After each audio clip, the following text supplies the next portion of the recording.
Hello guys, welcome back. My name is Sangeeta Mehta and you're watching my channel, my English magazine. Today I explain to you the word gerund. Definition in English. That word which is partly a verb and partly a noun is called the gerund. Means वे शब्द जिसका प्रयोग verb और noun दोनों के रूप में किया जाता है उसे जिरंड कहते हैं। मीन्स ये ऐसा वर्ड है जिसे वर्ब में और नाउन दोनों के साथ यूज़ किया जाता है। मीन्स ये शब्द जिसका प्रयोग वर्ब और नाउन दोनों के यानी वर्ब भी और नाउन भी दोनों के रूप में किया जाता है उसे जिरंड कहते हैं। It's very simple. वो शब्द जिसका यूज़ वर्ब एंड नाउन के लिए किया जाता है उसे जिरंड कहते हैं। मैं फिर से ये बार बार आपको इस बात को मैं आपको बार बार बता रही हूँ, मैं अंडरस्टूड करवा रही हूँ, मैं समझा रही हूँ that word which is partly a verb and partly a noun is called the gerund. वो शब्द यानी वो वर्ड वो शब्द जो वर्ब के रूप में और नाउन के रूप में यानी दोनों के रूप में जिसका यूज़ किया जाता है उसे जिरंड कहते हैं। अब मैं आपको इसके यूज़ के बारे में बताती हूँ। यानी gerund V4 verb plus ing। अब कैसे समझाऊंगी मैं इसको, देखो। जिरंड का प्रयोग सब्जेक्ट, ऑब्जेक्ट और कॉम्प्लीमेंट के रूप में किया जाता है। किसके रूप में इसका यूज़ किया जाता है? सबसे पहले तो there here is a question, how we use the gerund.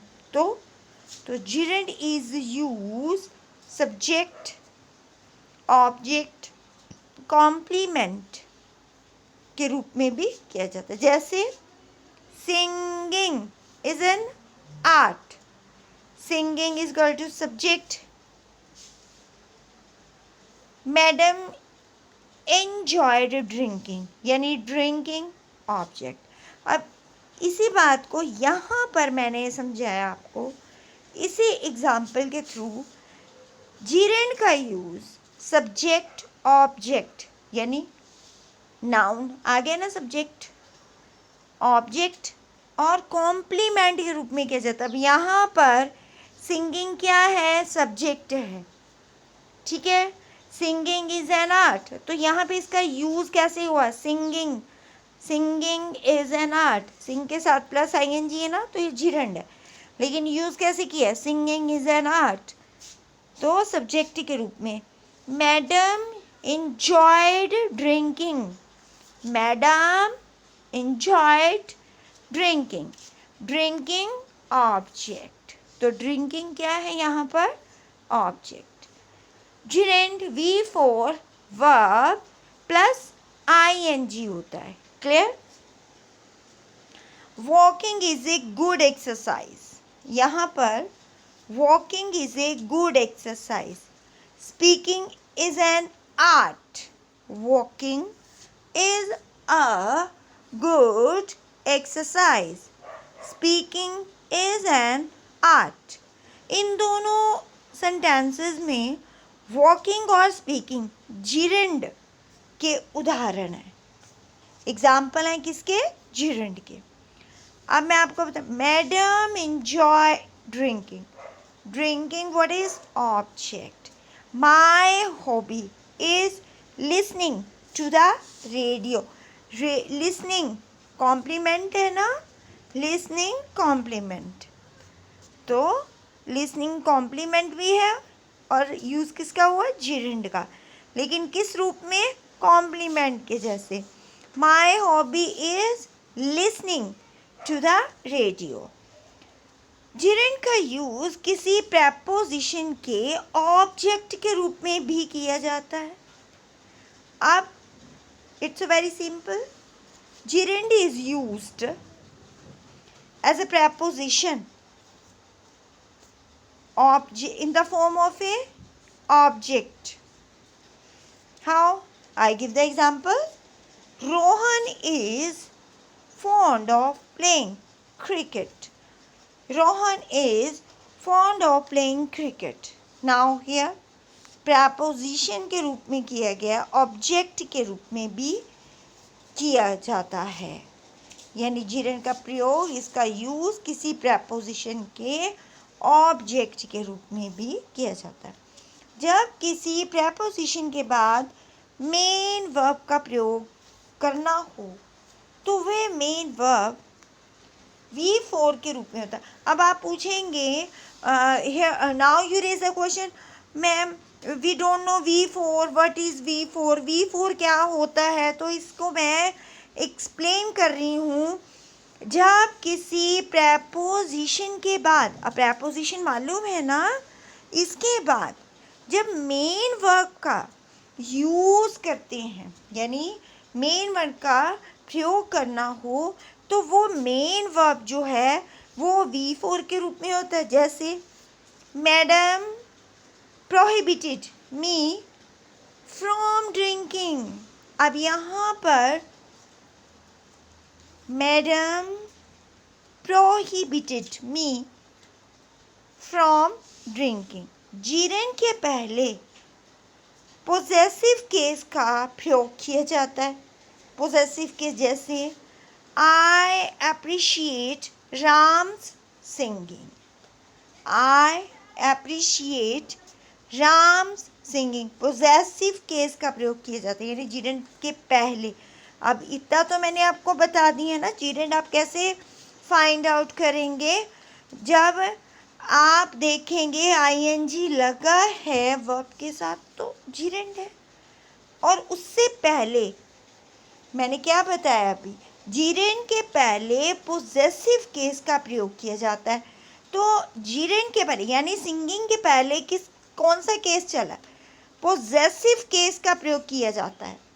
जिरेंड के पहले यानी सिंगिंग जो है उससे पहले आई अप्रिशिएट राम्स, इतना जो सेंटेंस है वो क्या है?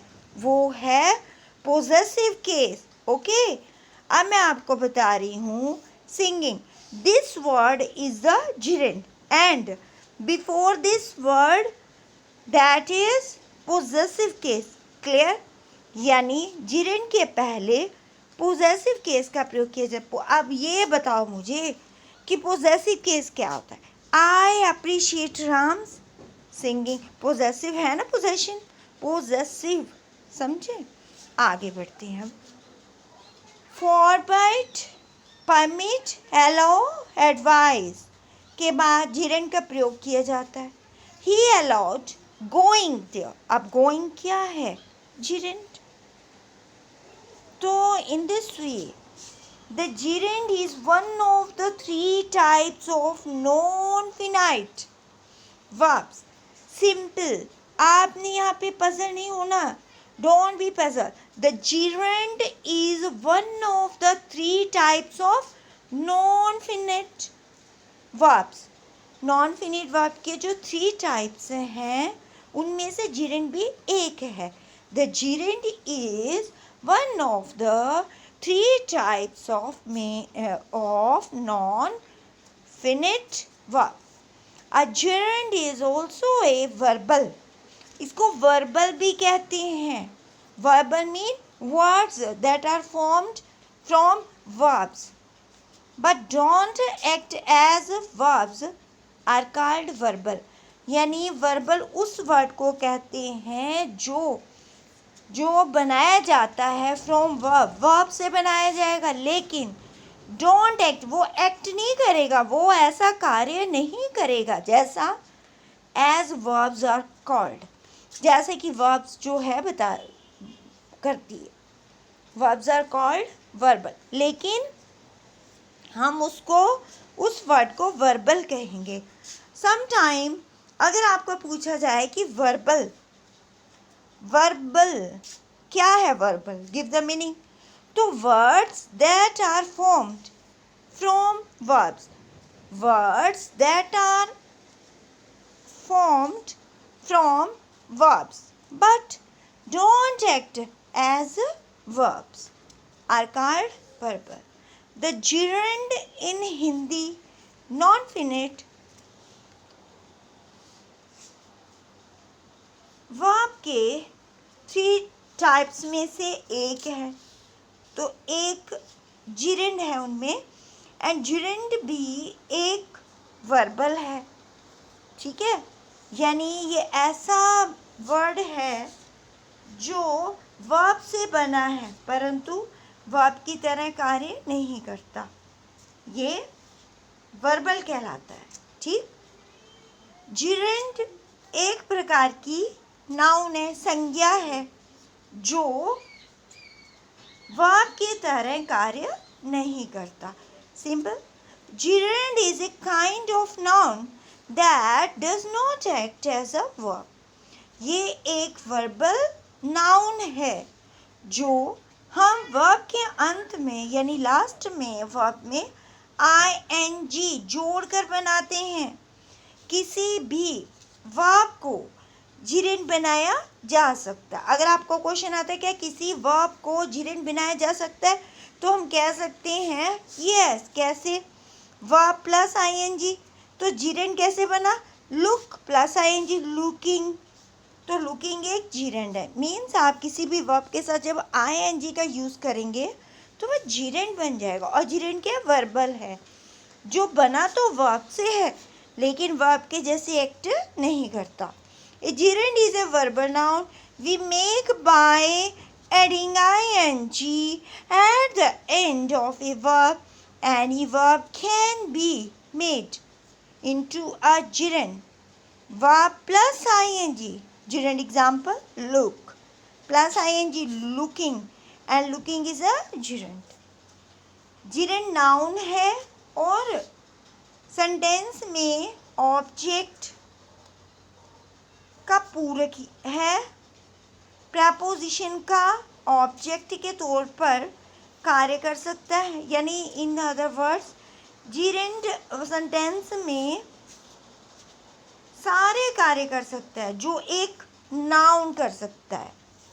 gerund are noun and can function in the sentence as subject, object, subject, complement and objects of preposition. In other words, a gerund can perform any action in the sentence that a noun ordinary can function. Use of gerund. So now I explain you use of gerund. हम gerund को subject के रूप में use करते हैं। अब एक example के अकॉर्डिंग मैं आपको बता रही हूँ। पढ़ना यानी रीड, रीडिंग एक क्रिया है, लेकिन यहाँ पढ़ने की गतिविधि को संभव करना है। कोई भी गतिविधि एक संज्ञा और उसका उपयोग एक सब्जेक्ट में, यानी we use gerund as a subject. Let's take an example. Reading is the passion of a man. Read, reading is a verb, but here is refer to the reading activity. Any activity is a noun. And here, so in this way, बहुत ही simple topic है gerund। तो main तो मैं यही कहूँगी आपको बार बार, that word which is partly a verb and partly a noun is called the gerund. यानी वो वर्ड जो नाउन और वर्ब दोनों के रूप में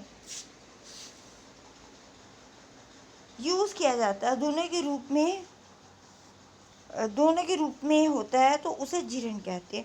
और जीरेंड बनाते कैसे हैं, वी प्लस आईएनजी यानी V4। कैसे बनता है V4, जब हम कोई भी वर्ब के साथ आईएनजी लगा देते हैं, ठीक है। तो ये कैसे यूज़ होता है, ऑब्जेक्ट के रूप में, सब्जेक्ट के रूप में, कॉम्प्लीमेंट के रूप में। और मैं आपको इसके बारे में ज़्यादा बता सकती हूँ, तो यही बताऊँगी मैं आपको। ये वर्बल है जीरेंट, क्योंकि ये वर्ब से बना है। कैसे फाइंड आउट करते हैं, मैंने आपको बताया, वर्ब के साथ आईएनजी लगा के जीरेंट बनता है। लेकिन ये वर्ब के जैसे एक्ट नहीं करता। जो वर्बल होता है वो वर्ब से बनता ज़रूर है, लेकिन उसके जैसे एक्ट नहीं करता।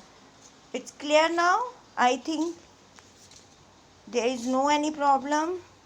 This is my magazine, my English magazine.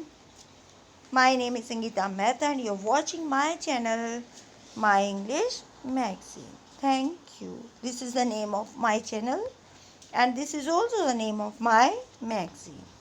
Thank you very